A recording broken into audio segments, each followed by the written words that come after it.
Conan el Bárbaro, el aposento de los muertos. Harto ya de la ciudad de los ladrones y viceversa, Conan se dirige hacia el oeste, a Shadizar, la ciudad del mal, capital de Zamora, donde espera que sus beneficios sean mayores. Durante un tiempo, efectivamente, logra más éxitos en su profesión de ladrón que los obtenidos en Arejún, si bien las mujeres de Shadizar pronto lo despojan de sus ganancias a cambio de iniciarlo en las artes amorosas. Ciertos rumores acerca de la existencia de un tesoro lo llevan a las ruinas cercanas de la antigua Larsha, donde llega poco antes que el destacamento de soldados enviado para arrestarlo.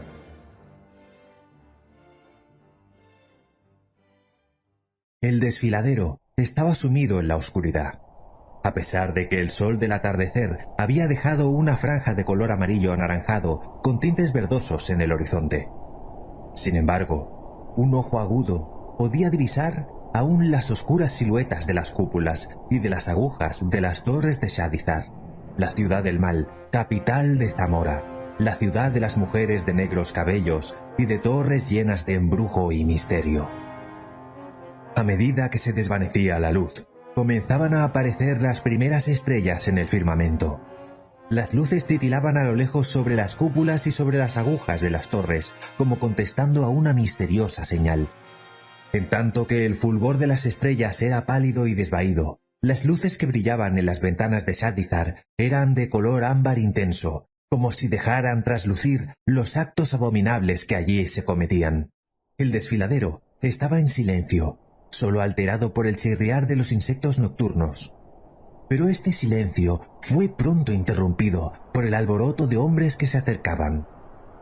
Por el desfiladero avanzaba un pelotón de soldados zamorios. Eran 5 hombres, con sencillos cascos de acero y jubones de cuero reforzados con clavos de bronce. Conducidos por un oficial de bruñida coraza de bronce y casco coronado por una enorme crin de caballo.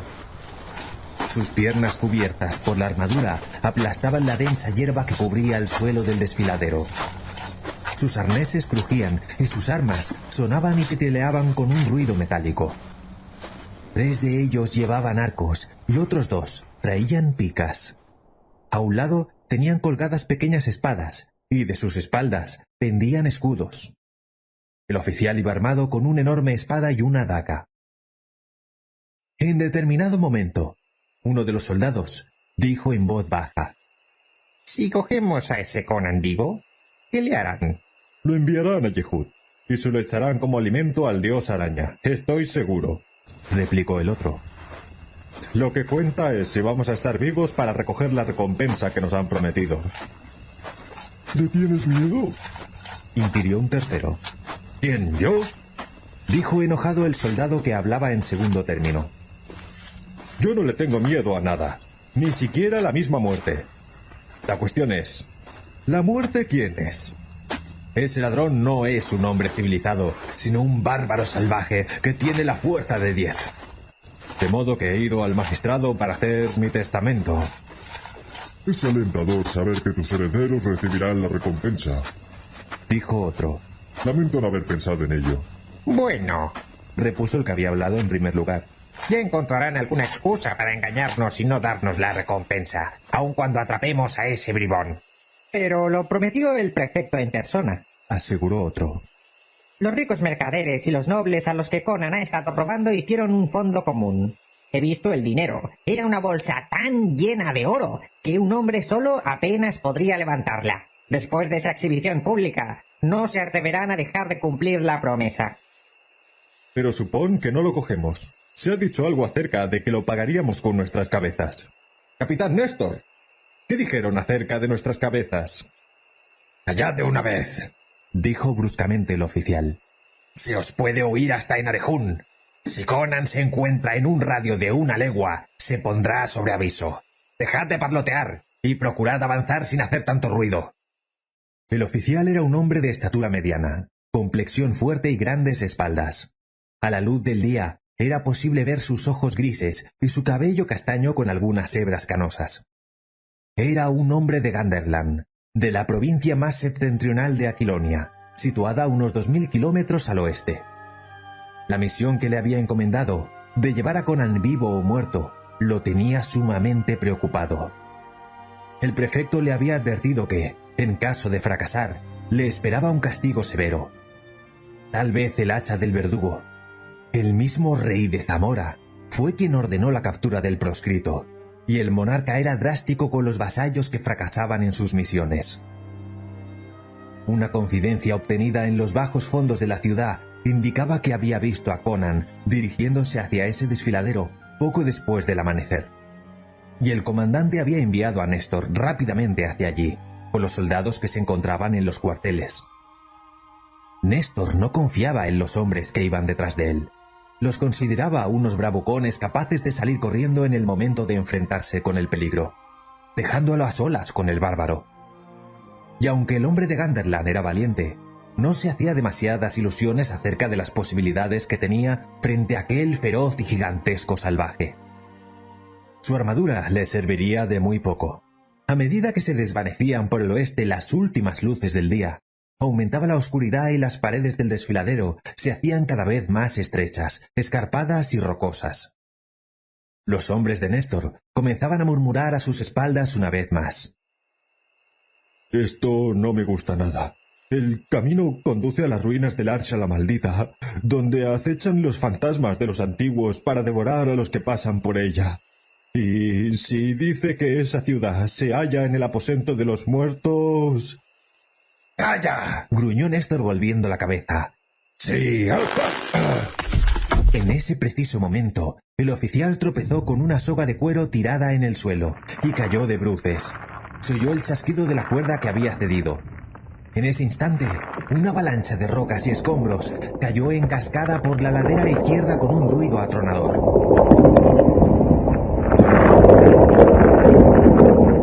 Cuando Néstor consiguió ponerse en pie, una piedra del tamaño de una cabeza golpeó su coraza y lo volvió a tirar al suelo. Otra le derribó el casco, y las piedras más pequeñas lo hicieron en otras partes del cuerpo. Detrás de él se escuchaban lamentos y gritos de dolor, allí como el sonido metálico de las piedras sobre los cascos y corazas. Y después reinó el silencio. Néstor se puso de pie tambaleándose. Tosió a causa del polvo que había tragado y se volvió a ver lo que había ocurrido. Detrás de él, a pocos pasos, vio una enorme roca desprendida que bloqueaba por completo el desfiladero. Se acercó y vio que de los escombros sobresalía una mano y un pie. Llamó dando voces, pero no obtuvo respuesta. Al tocar las extremidades que se asomaban, descubrió que estaban sin vida. El alud de rocas provocado por él al pisar la cuerda había aniquilado a toda su tropa. Néstor flexionó sus brazos y piernas para ver si se había hecho daño. Daba la impresión de que no se le había roto ningún hueso, aunque su coraza estaba abollada y tenía varias magulladuras. Levantó su casco lleno de ira y emprendió la marcha solo. El hecho de no haber capturado al ladrón hubiera sido nefasto, pero si además tenía que confesar que había perdido a todos sus hombres, podía dar por seguro que le esperaba una muerte lenta y terrible. Su única posibilidad ahora era conseguir atrapar a Conan, o al menos volver con la cabeza del cimerio. Con la espada en la mano, Néstor ascendió cojeando por los interminables vericuetos del desfiladero. Una luz delante de él le indicó que la luna, casi llena, se elevaba sobre el horizonte. El capitán aguzó la vista, temiendo que el bárbaro lo atacara desde cualquier recodo del barranco. La garganta del desfiladero se hizo menos profunda y las paredes menos escarpadas. Había algunos orificios a derecha e izquierda, pero la base estaba llena de piedras y era cada vez más dispareja, lo que obligaba a Néstor a trepar con dificultad por rocas y malezas. Finalmente el desfiladero desapareció por completo. Trepando por una leve cuesta, el hombre de Ganderland se encontró en el extremo de una altiplanicie rodeada por lejanas montañas. A un tiro de flecha por delante, y blancas como la nieve, a la luz de la luna, se alzaban las murallas del Arsha. Justo enfrente de él había una imponente puerta de entrada a la ciudad. El tiempo había desgarrado las murallas, por las que sobresalían techos y torres semidestruidas. El capitán Néstor se detuvo. Aseguraban que Larsia era muy antigua. Según cuentan las leyendas, se remontaba a la época del cataclismo, cuando los antepasados de los zamorios, o sea los Cemri, constituían una isla semicivilizada en un océano de barbarie. Las historias de muerte que se cernían sobre aquellas ruinas iban de boca en boca por los mercados de Shadizar.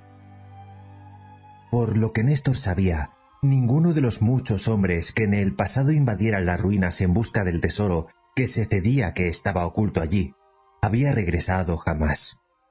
Nadie conocía ninguna de las múltiples formas que adoptaba el peligro, porque nadie sobrevivió para contarlo.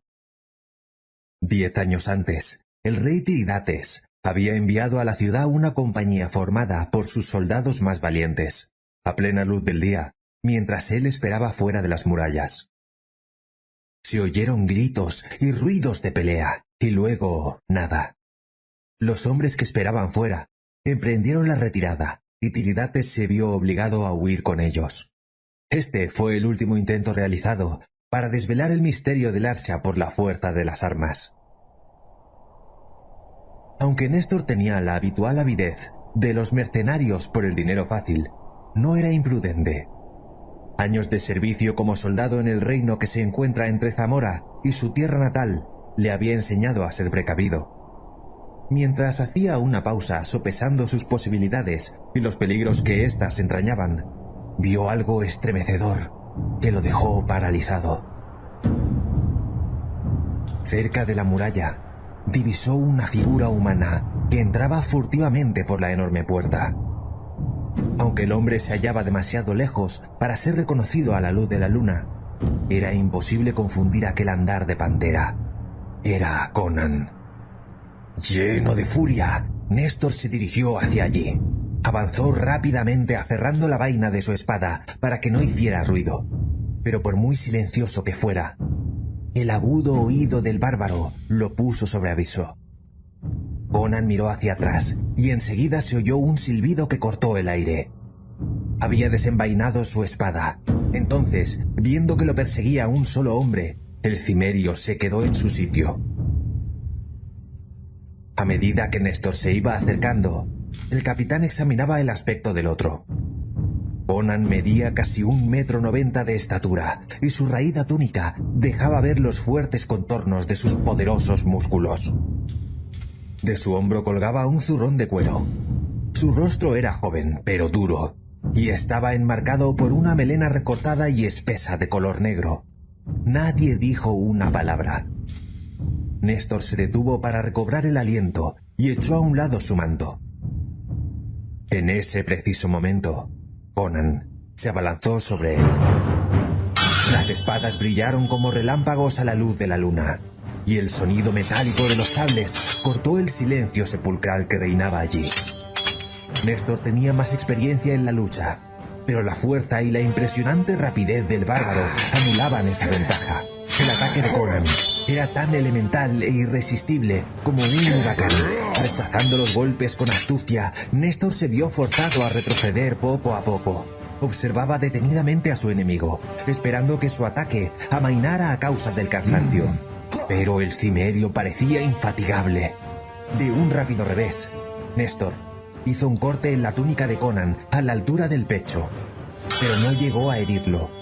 Con fulminante rapidez, Conan esgrimió la espada y golpeó la coraza de Néstor, haciendo en ella una profunda abolladura. Cuando el hombre de Ganderland daba unos pasos atrás ante otro violento ataque, resbaló sobre una piedra, y Conan lanzó un terrible mandoble contra el cuello del capitán. Si hubiera logrado su propósito, la cabeza de Néstor habría volado por los aires. Pero dado que éste perdió el equilibrio, el golpe dio en el casco, que resonó estrepitosamente e hizo caer a Néstor al suelo. Respirando hondo, Conan avanzó empuñando la espada. Su perseguidor yacía inmóvil, mientras la sangre manaba de su casco partido. La excesiva confianza del bárbaro en la fuerza de sus golpes, sin duda producto de su excesiva juventud, convenció a Conan de que había dado muerte a su enemigo. Envainando la espada, el muchacho se volvió y encaminó sus pasos a la ciudad de los antiguos. El cimerio se acercó a la enorme puerta formada por un par de macizas hojas, 2 veces más alta que un hombre, hechas de madera de casi medio metro de espesor y reforzadas con herrajes de bronce. El joven empujó las hojas refunfuñando, pero éstas no se abrieron. Sacó la espada y golpeó el bronce con la empuñadura. Por la forma en que se hundió la puerta, Conan se dio cuenta de que la madera estaba podrida, pero el bronce era demasiado grueso para horadarlo sin que estropeara el filo de su espada. Y había una solución más fácil. A una distancia de 30 pasos en dirección norte, la muralla se había derrumbado, de modo que su punto más bajo estaba a menos de 6 metros sobre el nivel del suelo. Además, había una pila de escombros al pie de la muralla, que llegaba a una altura alrededor de 2 metros del borde. Conan se acercó a la parte derruida, retrocedió y echó a correr. Brincó sobre la pequeña montaña de escombros y saltó, tomando impulso, y consiguió aferrarse al borde de la muralla.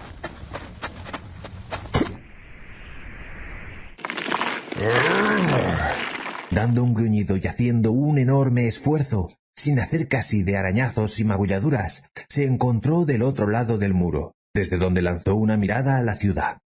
Del otro lado de la muralla había un claro donde la vegetación había estado luchando durante siglos contra el antiguo empedrado.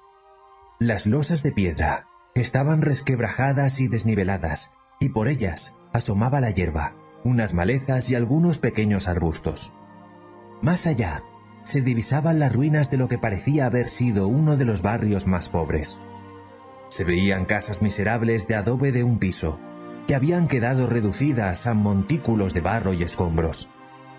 Detrás de estas, Conan divisó, a la luz de la luna, los edificios de piedras mejor conservados, entre los que destacaban los templos, los palacios y las mansiones de los nobles de los ricos mercaderes. Como suele ocurrir en muchas ruinas antiguas, un aura maligna se cernía sobre la ciudad abandonada. Aguzando el oído, Conan miró en todas direcciones. Nada se movía.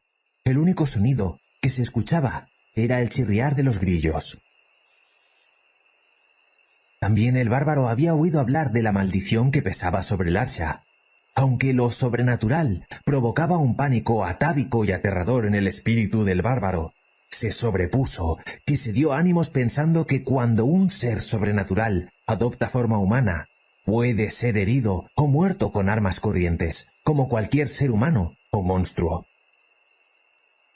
Se dijo que no había venido de tan lejos para que alguien, fuese hombre, animal o demonio, lo detuviera en su tentativa de conseguir el tesoro. Según la leyenda, el fabuloso tesoro del archa se encontraba en el palacio real. Aferrando su espada envainada con la mano izquierda, el joven ladrón se dejó caer por el lado interior de la muralla en ruinas. Poco después, avanzaba por las sinuosas calles hacia el centro de la ciudad, sin hacer más ruido que una sombra. Las ruinas rodeaban al bárbaro por todos lados. Aquí y allá se había derrumbado la fachada de una casa, lo que obligaba a Conan desviarse o saltar trepando por los montones de ladrillos y mármoles rotos. La luna creciente estaba ahora en lo alto del firmamento e inundaba las ruinas con una luz misteriosa y fantasmagórica. A la derecha del cimerio se alzaba un templo semidestruido, cuyo pórtico, sostenido por 4 macizas columnas de mármol, se mantenía intacto. Desde el borde superior del techo había una fila de gárgolas de mármol. Eran estatuas que representaban seres monstruosos del pasado, mitad demonio y mitad animales. Conan trató de recordar alguna leyenda que había escuchado en las tabernas de Maul, relativas al abandono del archa. Recordaba algo acerca de una maldición lanzada hacía muchos siglos por un dios iracundo, como castigo por acciones tan terribles que a su lado los crímenes y vicios de Shadizar parecían virtudes. Siguió avanzando hacia el centro de la ciudad. pero volvió a notar algo raro. Sus sandalias tendían a pegarse al destrozado empedrado, como si éste estuviera cubierto de brea caliente. Las suelas producían extraños sonidos y chapoteos cuando levantaba los pies. Luego tropezó, se tambaleó y cayó al suelo. Este estaba cubierto por una fina capa de sustancia incolora y pegajosa, ahora casi seca. Con la mano sobre la empuñadura, Conan miró en derredor bajo la pálida luz de la luna. No oyó ningún ruido. Reanudó la marcha, y sus sandalias volvieron a producir el extraño sapoteo en cuanto levantaba los pies. Se detuvo y volvió la cabeza. Hubiera jurado que estaba oyendo un ruido similar a lo lejos. Por un momento pensó que podía tratarse del eco de sus propios pasos. Pero ya había pasado por delante del templo semiderruido y no había muros a los lados para reflejar el sonido y que produjera eco. Avanzó una vez más y luego se detuvo de nuevo. Volvió a oír el chapoteo, que esta vez no cesó cuando se quedó inmóvil, sino que por el contrario se hizo más audible. Sus aguzados oídos percibieron que venía de frente. Puesto que no veía a nadie en la calle que había delante de él, llegó a la conclusión de que el ruido provenía de alguna calle lateral o de alguno de los edificios en ruinas. El ruido aumentó hasta convertirse en un indescriptible borboteo sibilante. Hasta los nervios de acero de Conan se estremecieron por la tensión de descubrir el origen desconocido de aquel sonido. Finalmente, a la vuelta de la siguiente esquina, apareció una enorme masa viscosa de color gris, sucio a la luz de la luna, que se deslizó hacia la calle que tenía delante de él. Y avanzaba rápidamente y en silencio, con excepción del borboteo que producía su extraña forma de moverse. A ambos lados de la frente tenía un par de protuberancias a modo de cuernos de más de 3 metros de longitud y un par más cortos debajo. Los largos cuernos se curvaban hacia un lado y otro, y Conan vio que en cada uno de esos extremos tenía un ojo. Ese ser vivo era, en realidad, una babosa parecida al inofensivo molusco de jardín que deja un rastro de baba en sus paseos nocturnos.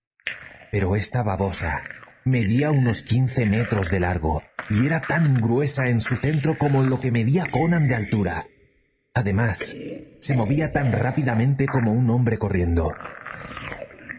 Se sentía un olor fétido en el aire a medida que se acercaba. Momentáneamente paralizado por el asombro, Conan se quedó mirando la gran masa de carne blancuzca que se acercaba hacia él. La babosa emitía un sonido similar al de un hombre escupiendo, pero mucho más alto y ensordecedor.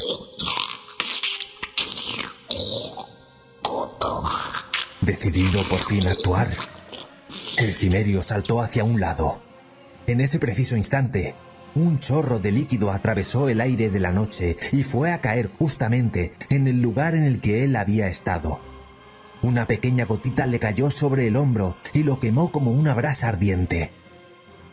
Conan se volvió y echó a correr por donde había venido, cruzando como una flecha en la oscuridad.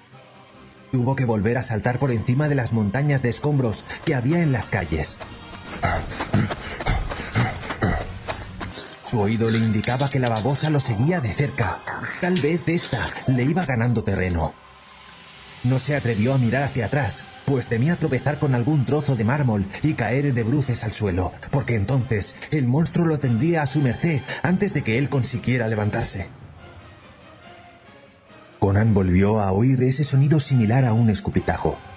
El muchacho saltó frenéticamente hacia un lado, y una vez más, el chorro líquido pasó junto a él. Aun cuando lograra mantenerse delante de la babosa hasta llegar a las murallas de la ciudad, el próximo chorro probablemente daría en el blanco. Entonces Conan se escondió detrás de una esquina a fin de interponer obstáculos entre él y la babosa. Corrió por una calle estrecha y zigzagueante, y luego dobló por otra esquina. Sabía que estaba perdido en el laberinto de callejuelas, pero lo más importante era seguir dando vueltas a fin de evitar que su perseguidor pudiera tenerlo frente a frente y lanzara su líquido mortífero contra él. El chapoteo y el hedor indicaban que el repugnante animal le seguía el rastro. En una ocasión, cuando se detuvo un instante para recobrar el aliento, miró hacia atrás y vio que la babosa se asomaba por la última esquina por la que él había doblado. Siguió corriendo, intentando no avanzar en línea recta por el camino de calles de la ciudad antigua. Aunque no lograra correr más rápido que la babosa, tal vez consiguiera cansarla. Él sabía que un hombre a la larga podía ganar la carrera a cualquier animal, pero la babosa parecía incansable. Al joven le resultaron conocidos los edificios que veía pasar. Entonces se dio cuenta de que se hallaba cerca del templo semiderruido que había visto antes de encontrar la babosa. Le bastó una rápida mirada para ver que la parte superior del edificio se hallaba al alcance de cualquier persona que trepara con agilidad. Conan saltó por encima de un montón de escombros y escaló hasta lo más alto del muro semiderruido. Saltando de piedra en piedra, trepó por el destrozado perfil de la pared hasta llegar a un sector que se hallaba intacto y daba a la calle. Se encontró sobre una parte del techo que había detrás de la fila de gárgolas de mármol. Se acercó con mucha precaución por miedo a que el techo semiderruido se desmoronara a causa de su peso, esquivando los agujeros por los cuales se podía caer a las habitaciones de abajo. Podía oír el ruido y sentir el olor fétido de la babosa que se acercaba por la calle. Conan comprendió que el monstruo se había detenido delante del templo sin saber hacia dónde ir, porque había perdido el rastro del joven. Con mucha cautela, pues estaba seguro de que la babosa podía verlo en la semioscuridad, Conan miró hacia la calle oculto entre dos estatuas. Allí estaba la enorme masa grisácea, sobre la que se reflejaba la luna con un brillo húmedo.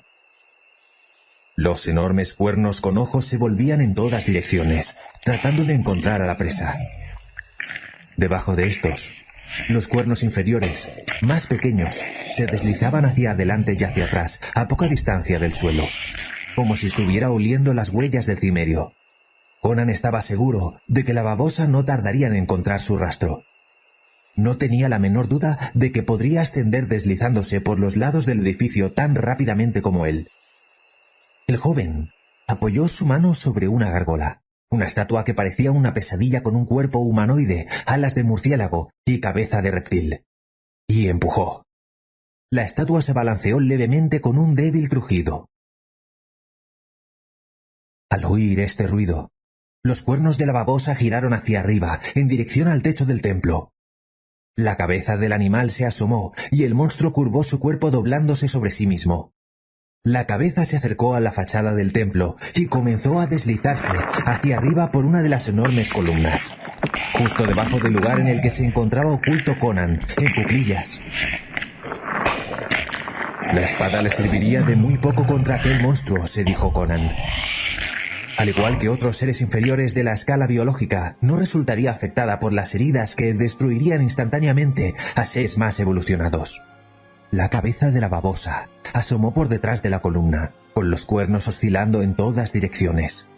Teniendo en cuenta la longitud del monstruo, su cabeza llegaría al borde superior del edificio, mientras la mayor parte de su cuerpo estaría todavía en la calle. En ese momento, Conan intuyó lo que tenía que hacer.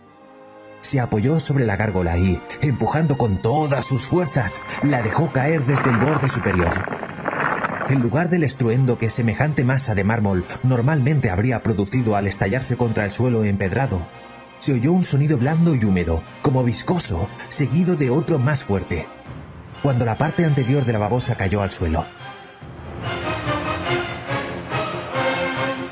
Cuando Conan se atrevió a mirar por encima del parapeto, pudo comprobar que la estatua se había hundido en el cuerpo de la babosa hasta quedar casi enterrada.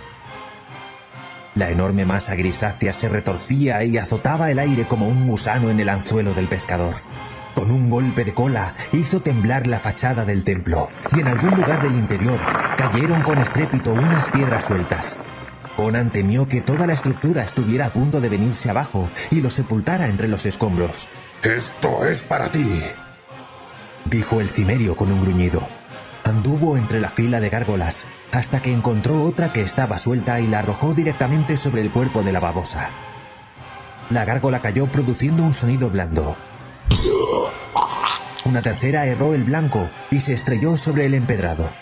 El muchacho levantó con sus brazos una cuarta estatua que, aunque era más pequeña, hizo que sus músculos crujieran por el esfuerzo, la arrojó sobre el monstruo y cayó en la cabeza, que se retorcía. Cuando Conan vio que disminuían las convulsiones del animal, lanzó otras 2 gárgolas para mayor seguridad. En cuanto observó que su cuerpo dejaba de retorcerse, bajó a la calle. Se acercó con cautela a la enorme masa fétida empuñando la espada. Finalmente, haciendo acopio de valor, hundió la hoja de la espada en la carne flácida. De esta fluyó un licor oscuro y la piel húmeda y gris se contrajo con movimientos ondulantes. Pero aunque algunos miembros del animal mostraran aún signos de vida, la babosa estaba muerta. Conan estaba acuchillando aún con furia al animal cuando oyó una voz que le hizo volver la cabeza. ¡Ahora te tengo en mis manos!, dijo alguien a sus espaldas. Era Néstor, que se acercaba con la espada en la mano y un vendaje manchado de sangre en la cabeza, en lugar del casco. Cuando vio a la babosa, se detuvo lleno de asombro y preguntó: «Mitra, ¿qué es eso?» Es el fantasma del Archa. Dijo en lengua zamoria con acento extranjero. Me persiguió por media ciudad hasta que la maté. Puesto que Néstor seguía mirando asombrado sin dar crédito a sus ojos, el cimerio continuó diciendo: ¿Qué haces aquí? ¿Cuántas veces debo matarte para que te mueras realmente? Ya verás lo muerto que estoy, contestó Néstor con tono amenazador, desenvainando su espada. ¿Qué ha sido de tus soldados? Murieron en el alud, como morirás tú enseguida. Escucha, necio. ¿Por qué desperdicias tus energías con la espada, habiendo aquí más riquezas, según cuentan las leyendas, de lo que los dos juntos podemos llevarnos? Eres un hombre emprendedor. ¿Por qué no nos unimos para robar el tesoro del Archa? Debo cumplir con mi deber y vengar a mis hombres. ¡Defiéndete, perro bárbaro! Por Crom que pelearé si tú quieres, gruñó Conan, desenvainando la espada. Pero recuerda esto, hombre. Si vuelves a Shadizar, te crucificarán por haber perdido a tus hombres, aun cuando lleves mi cabeza, lo que dudo que consigas. Si solo fuera verdad 1/10 parte de lo que dicen, obtendrás más con tu parte del botín de lo que puedas ganar en 100 años como mercenario. Néstor bajó la espada y retrocedió. Luego permaneció en silencio, profundamente pensativo. Además, nunca conseguirás que estos cobardes zamorios se conviertan en verdaderos guerreros. El hombre de Ganderland suspiró, y luego envainó lentamente su espada. Tienes razón. Maldito seas. Mientras dure esta aventura, lucharemos codo con codo, y nos repartiremos el tesoro a partes iguales. ¿Estás de acuerdo? Y diciendo esto, tendió la mano a Conan. Trato hecho, repuso el muchacho envainando la espada a su vez y estrechando la mano del capitán. Si tenemos que escapar y nos separamos en la huida, podemos encontrarnos en la fuente de Ninus. El palacio real del Archa se alzaba en el centro de la ciudad, en medio de una gran plaza. Era el único edificio que no había sufrido los embates del tiempo. Y ello se debía a una simple razón.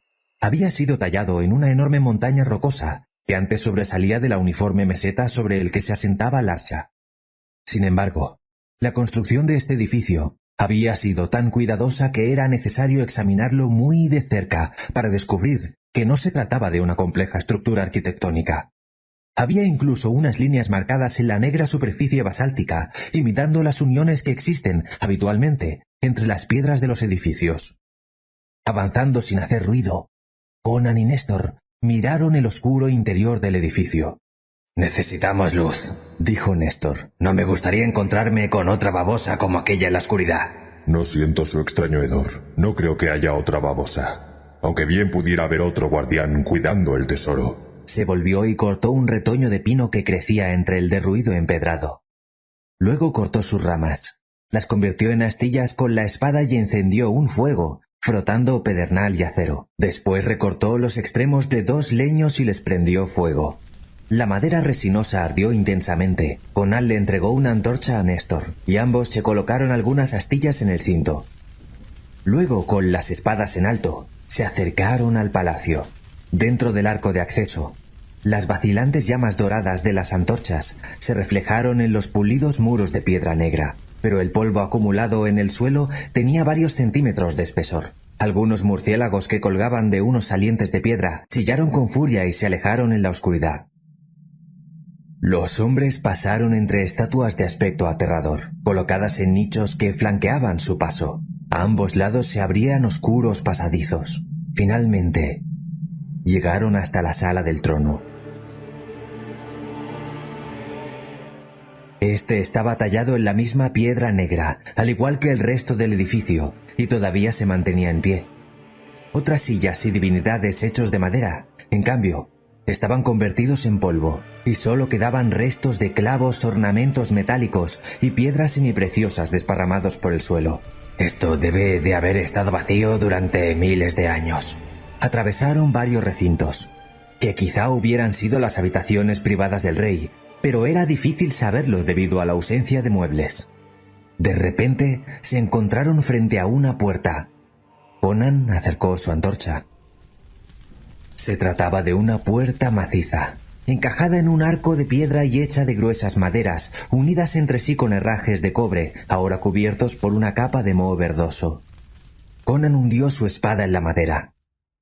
La hoja entró con facilidad, y cayó un polvillo de madera muy fino, que parecía casi blanco a la luz de las antorchas. «¡Está podrida!», gruñó Néstor dándole una patada, y su bota penetró en la madera casi con la misma facilidad que la espada de Conan. Pero en ese momento cayó al suelo un herraje de cobre con un sordo ruido metálico. En pocos minutos, los hombres habían echado abajo las maderas podridas en medio de una gran nube de polvo. Luego inclinaron las antorchas y las pasaron a través del orificio. La luz reflejada en la plata, el oro y las arjadas produjo infinitos destellos. Néstor pasó por la abertura y volvió a salir a tal velocidad que chocó contra Conan. «Hay hombres allí», dijo en voz baja. Veamos. Dijo Conan asomándose por el orificio y mirando en todas direcciones. Están muertos.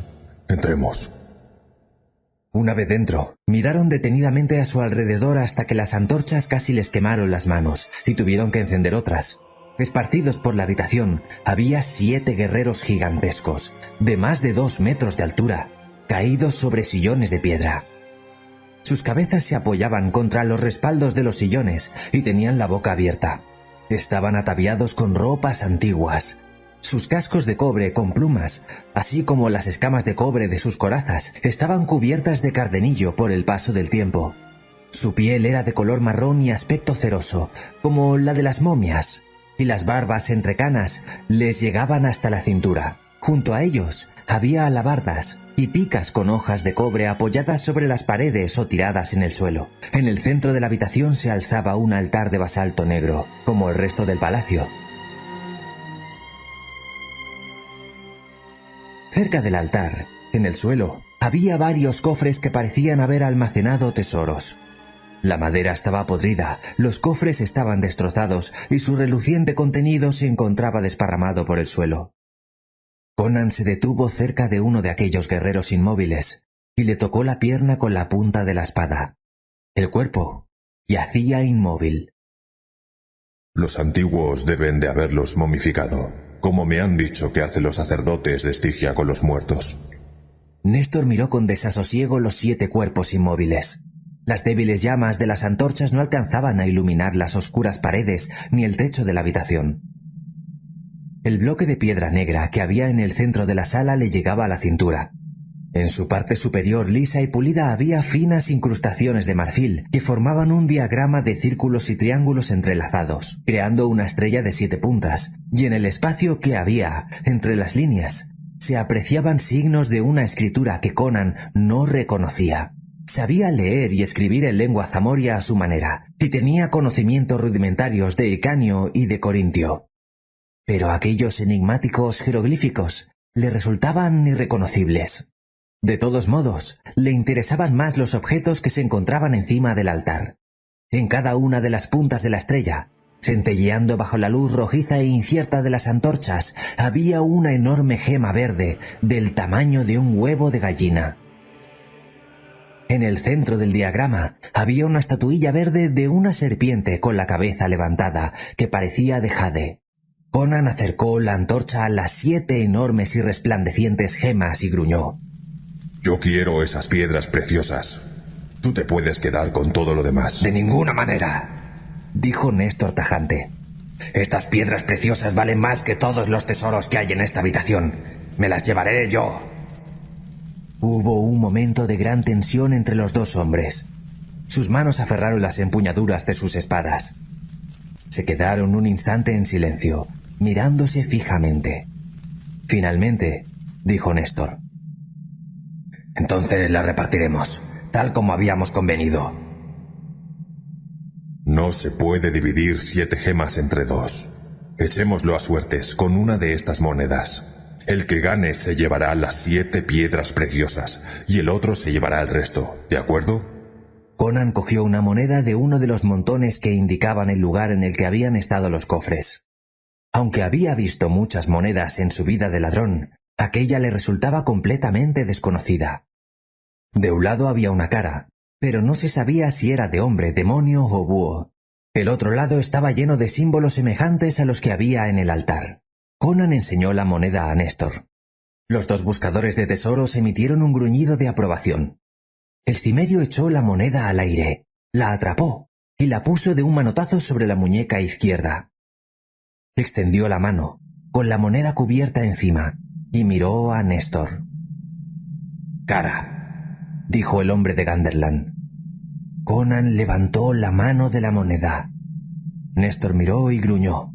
«Istar la maldiga, tú ganas. Sostén mi antorcha un momento». Conan, atento a cualquier movimiento traicionero del otro, cogió la antorcha.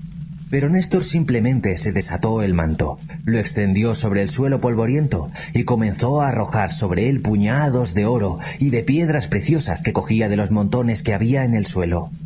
No cargues demasiado, de lo contrario no podrás correr. Aún no hemos salido de aquí y nos espera un largo viaje hasta llegar a Shadizar. Yo podré con ello. Ató las esquinas del manto, se echó el bulto a la espalda y tendió la mano para coger la antorcha. Conan se la dio. Se acercó al altar y recogió una de las enormes gemas verdes que echó en el zurrón de cuero que colgaba de su hombro. Cuando cogió las 7 piedras preciosas del altar, se detuvo frente a la serpiente de jade y dijo mirándola. Por esto también me pagarán bien. La cogió rápidamente y la metió en la bolsa en la que llevaba el botín. «¿Por qué no te llevas parte del oro y las joyas que quedan?», le preguntó Néstor. «Yo me llevaré todo lo que sea capaz de cargar». Has elegido las mejores piezas. Por otra parte, no necesito más. Hombre, con estas joyas me puedo comprar un reino, o bien un ducado, y todo el vino que sea capaz de beber, y mujeres, y... Los ladrones oyeron un ruido que los hizo volver. Se quedaron estupefactos. Los 7 guerreros momificados estaban cobrando vida. Levantaron la cabeza, cerraron la boca y el aire silbó en sus antiguos y resecos pulmones.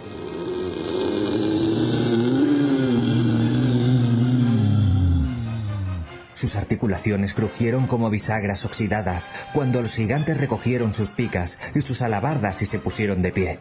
«¡Corre!», dijo Néstor arrojando su antorcha sobre el gigante que estaba más cerca de él y desenvainando la espada. La antorcha golpeó al gigante en el pecho, cayó al suelo y se apagó. Conan siguió sosteniendo la suya mientras sacaba la espada.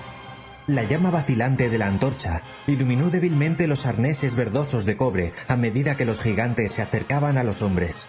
Conan esquivó el golpe de una alabarda y desvió de un manotazo una pica dirigida contra él. De pie, entre el muchacho y la puerta, Néstor se enfrentaba a un gigante que trataba de bloquearle la salida. El hombre de Ganderland eludió un golpe y le dio un violento revés que alcanzó a su enemigo en un muslo. La hoja del sable se hundió en su cuerpo, pero casi no le hizo efecto. Era como cortar madera. El gigante se tambaleó y Néstor golpeó a otro. La punta de una pica relució frente a su abollada coraza. Los gigantes se movían lentamente, pues de lo contrario los buscadores de tesoros habrían caído al primer golpe. Saltando, esquivando y girando, Conan eludió varios golpes que lo habrían dejado sin sentido sobre el suelo polvoriento. La espada se hundió una y otra vez en la carne seca y leñosa de sus atacantes. Golpes capaces de decapitar a cualquier ser vivo solo hacían tambalear a estos seres de otra era. El cimerio hundió la espada en el cuerpo de uno de sus contrincantes y le cortó una mano, lo que hizo caer la pica al suelo. A continuación esquivó otro golpe de pica e hizo un corte en el tobillo del enemigo, presionando con todas sus fuerzas. La hoja de la espada se hundió hasta la mitad, y el gigante cayó derrumbado al suelo. ¡Salgamos de aquí! Bramó el joven saltando sobre el cuerpo caído. Conan y Néstor salieron corriendo de la habitación y atravesaron varias salas y habitaciones. Por un instante, el cimerio temió que estuvieran perdidos, pero en ese momento divisó una luz enfrente. Los dos hombres salieron precipitadamente por la puerta principal del palacio. Podía oír detrás de ellos los pesados pasos y el sonido estrepitoso de los guardianes. Al salir vieron que el cielo clareaba y las estrellas seguían con la llegada del alba. Vamos hacia la muralla, dijo Néstor jadeando. Creo que lograremos sacarles ventaja. Cuando llegaron al extremo opuesto de la plaza, Conan miró hacia atrás. ¡Mira! Los gigantes iban saliendo uno a uno del palacio, y uno tras otro, a medida que se exponían a la luz del alba, caían al suelo convertidos en polvo.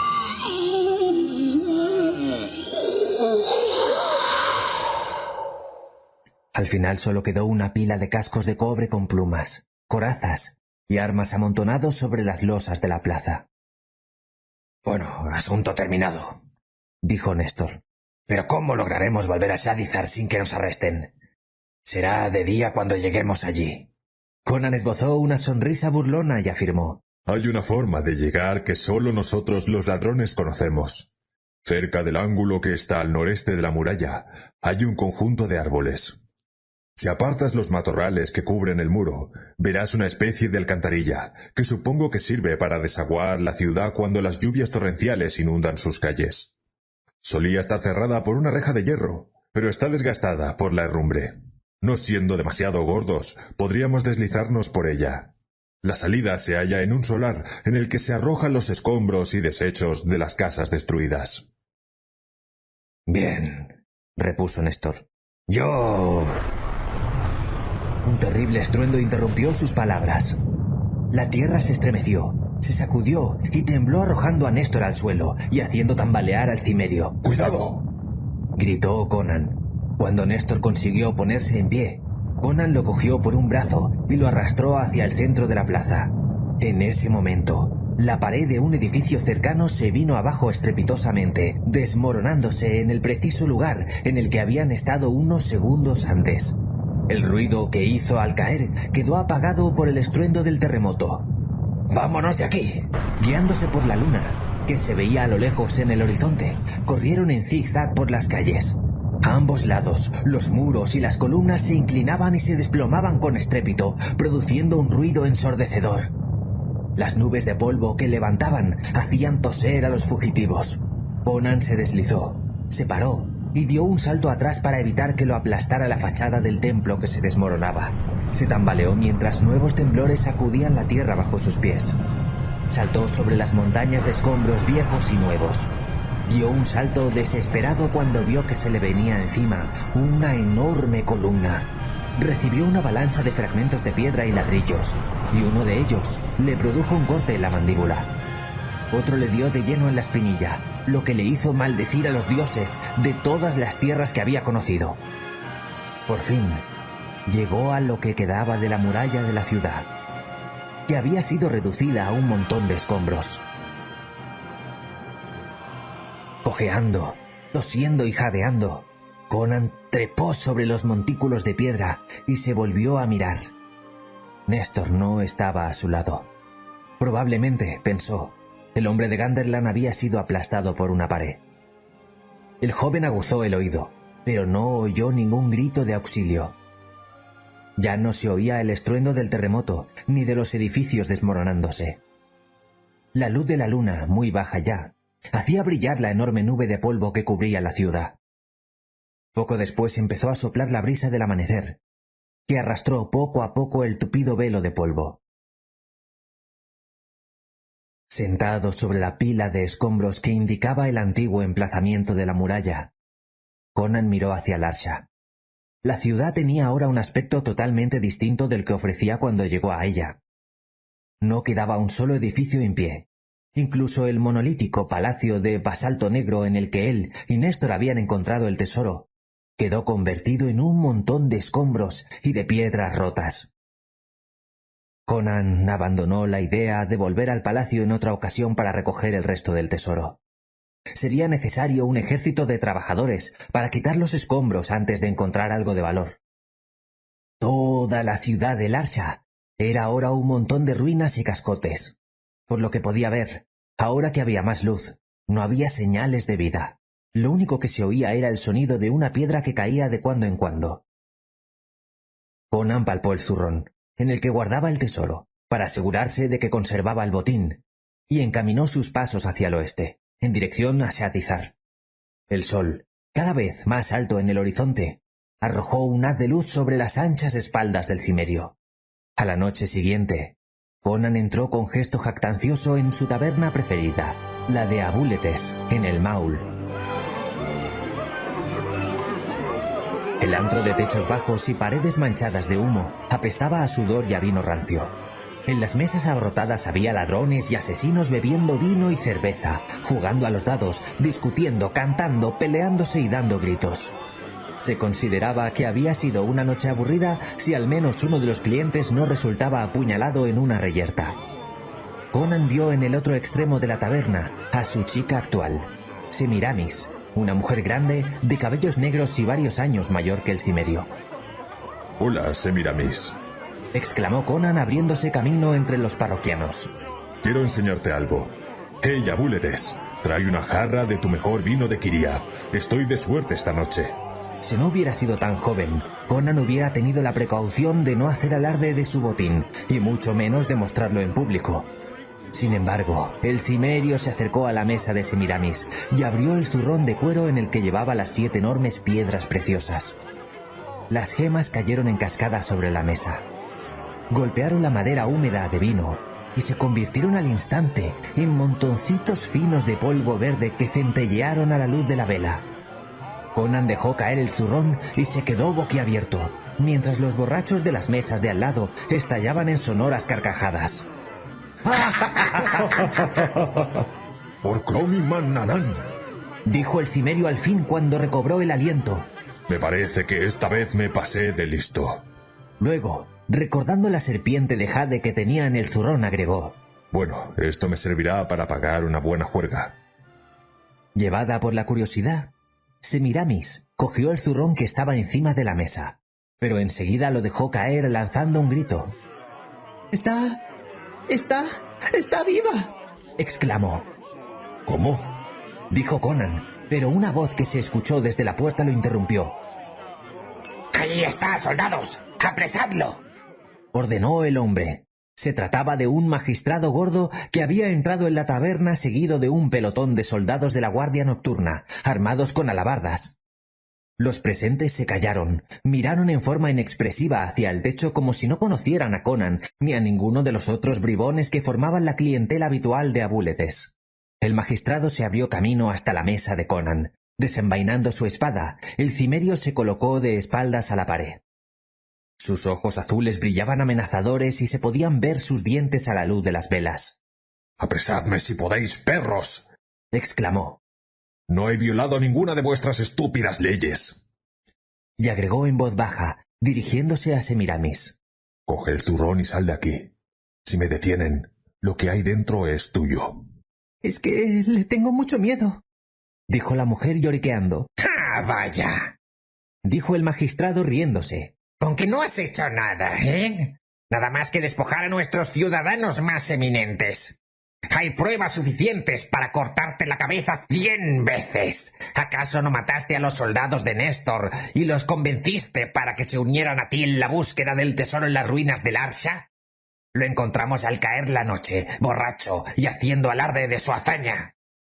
El villano logró escapar, pero tú no lo conseguirás. Mientras los guardianes formaban un semicírculo en torno a Conan, con sus alabardas apuntando al pecho del muchacho, el magistrado vio el zurrón que había sobre la mesa. ¿Qué es esto? ¿El producto de tu último robo? Veamos. El obeso individuo metió la mano en el interior del zurrón y hurgó unos instantes. De repente sus ojos se abrieron desorbitados y lanzó un grito aterrador. Sacó rápidamente la mano del zurrón y todos pudieron ver una serpiente viva de jade verde enroscada alrededor de su muñeca, hundiéndole los colmillos en la carne. Los presentes lanzaron un grito de horror y de asombro. Uno de los guardias saltó hacia atrás y cayó sobre una mesa, haciendo pedazos las jarras y volcando el vino y cerveza por todas partes. Otro avanzó para sostener al magistrado, que se tambaleó y cayó al suelo. Un tercero dejó caer su alabarda y, gritando histéricamente, huyó hacia la puerta. El pánico se apoderó de los presentes, que se apretujaron cerca de la puerta intentando salir. Dos hombres sacaron sus cuchillos y se pusieron a luchar, mientras que otro ladrón, enzarzado en una pelea con un guardia, caía al suelo muerto. Alguien tiró una de las velas y luego otra, dejando la habitación tenuemente iluminada por la pequeña lámpara de barro que había sobre el mostrador. En la semioscuridad, Conan tomó a Semiramis de la mano y la levantó. Apartó a la espantada turba golpeándola con la hoja del sable y se abrió paso entre el gentío hasta la puerta. Una vez fuera, corrieron dando muchas vueltas para despistar a sus perseguidores. Luego se detuvieron para recobrar el aliento. Esta ciudad va a ser condenadamente peligrosa para mí después de esto, dijo Conan. Me marcho. Adiós, Semiramis. ¿No te gustaría pasar aquí la última noche conmigo?, preguntó la mujer. Hoy no. Tengo que encontrar al bribón de Néstor. Si ese necio no hubiera hablado demasiado, los guardianes no me hubieran encontrado tan fácilmente. Él tiene la parte del tesoro que pudo cargar, mientras que yo me he quedado sin nada. Tal vez pueda convencerlo de que me dé la mitad. De lo contrario... El cimerio aferró significativamente la empuñadura de su espada. Semiramis suspiró y dijo: «Siempre encontrarás refugio en Shadizar, mientras yo viva. Dame el último beso». Se abrazaron y Conan desapareció como una sombra en la noche. En el camino corintio que conduce al oeste desde Shadizar, y 3 tiros de flecha de las murallas de la ciudad, se encuentra la fuente de Ninus. Según la leyenda, Ninus era un rico mercader que sufría una enfermedad que lo consumía. Un día un dios lo vistió en sueños y prometió curarlos si construía una fuente en el camino que lleva a Shadizar desde el oeste, a fin de que los viajeros pudieran lavarse y saciar su sed antes de entrar en la ciudad. Ninus construyó la fuente, pero la leyenda no cuenta si se curó o no de su dolencia. Media hora después de haberse escapado de la taberna de Abuletes, Conan encontró a Néstor, sentado en el brocal de la fuente de Ninus. «¿Qué has hecho con tus 7 maravillosas piedras preciosas?», preguntó Néstor. Conan le contó lo que había ocurrido con su parte del botín. Y ahora, dando que gracias a tu lengua larga debo abandonar Shadizar, y puesto que no me queda nada del tesoro, sería justo que compartieras conmigo lo que te llevaste. Néstor lanzó una carcajada estruendosa y triste y replicó: «¿Mi parte? Ten, muchacho, aquí tienes la mitad de lo que me queda». Mientras decía esto, extrajo de su cinto 2 piezas de oro y arrojó una de ellas a Conan, que la cogió. «Te la debo por haberme salvado de morir debajo de aquella pared que casi me cae encima». ¿Qué te ocurrió?, quiso saber el cimerio. «Cuando los guardias me acorralaron en la taberna, conseguí tirar una mesa y hacer rodar varias más. Luego recogí el oro en mi manto, lo colgué de mi hombro y me dirigí a la puerta. Le di una estocada a uno que trató de detenerme, pero uno consiguió hacer un tajo en mi manto. Inmediatamente todo el oro y las joyas que llevaba se desparramaron por el suelo y todo el mundo, desde los guardias hasta los magistrados, pasando por los clientes, se enzarzaron en una tremenda gresca para conseguir una parte del tesoro». El capitán extendió el manto enseñándole un corte de unos 60 centímetros. Luego agregó: «Pensando que el tesoro no me servía de nada si mi cabeza iba a donar el barrote de la puerta occidental, me escapé a tiempo. Una vez fuera de la ciudad, miré mi manto, pero todo lo que encontré fueron estas 2 monedas que quedaron cogidas en un pliegue. Una de ellas es tuya». Conan permaneció un momento en silencio con el ceño fruncido. Luego su boca se distendió en una amplia sonrisa y lanzó una estruendosa carcajada. Siguió riéndose con la cabeza echada hacia atrás, y cuando pudo hablar dijo: Vaya par de buscadores de tesoros. Crom, cómo se han divertido los dioses con nosotros. Vaya broma. Néstor esbozó una sonrisa forzada y dijo: Me alegro de que veas el lado divertido del asunto. Pero después de esto, creo que Shadizar no es un lugar seguro para ninguno de los dos. ¿Hacia dónde vas? Inquirió Conan. Me marcho al este, en busca de un puesto de mercenario en Turán. Dicen que el rey de Yildiz está contratando soldados para convertir esa horda de desarrapados en un verdadero ejército. ¿Por qué no vienes conmigo, muchacho?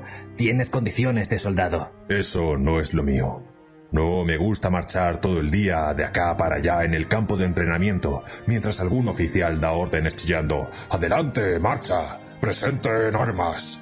He oído que hay buenas oportunidades en el oeste. Lo intentaré por un tiempo. Bueno, que tus dioses bárbaros te acompañen. Si cambias de opinión, pregunta por mí en los cuarteles de Agrapur. Adiós y... buena suerte. Buena suerte. Y sin decir más, emprendió la marcha por el camino corintio, y enseguida se perdió de vista en las sombras de la noche.